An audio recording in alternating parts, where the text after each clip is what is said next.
ஒரு 11:00 இருக்கும். வெளியில வந்து பார்த்தா குதிரை மேய்ஞ்சிட்டுருக்கு. ஒரு 3 குதிரை மேய்ஞ்சிட்டுருக்கு. இங்க வந்து ஒரு குரூப் ஆஃப் குதிரை வந்து அப்பப்போ மாறி மாறி வந்து போகுது. யாரோ வளர்க்குறாங்க போல.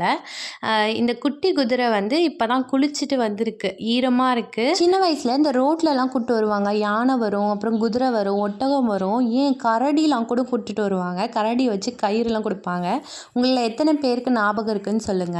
அதெல்லாம் ஒரு ஜாலி தான். அப்புறம் எங்க மாமியார் வீட்டுக்கு போயிருந்தப்போ அங்க அரும்பு பூத்திருந்தது. சரி நான் அதுலேருந்து கொஞ்சம் பறிச்சுட்டு வந்தேன்.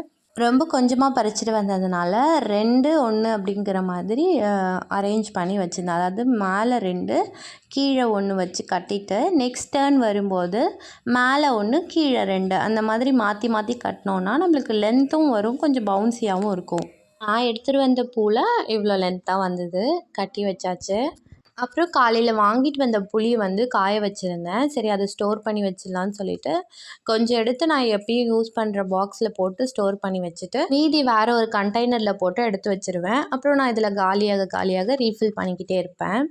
இன்றைக்கி லன்ச் வந்து ரொம்ப சிம்பிளாக பண்ணியிருந்தேன். பீட்ரூட் பொரியல் பண்ணிவிட்டு, அதாவது அந்த துருவன மாதிரி பண்ணி அதிலே சாதம் போட்டு மிக்ஸ் பண்ணிவிட்டேன். அப்புறம் உருளைக்கிழங்கு பொரியல் கொஞ்சம் காரமாக பண்ணியிருக்கேன்.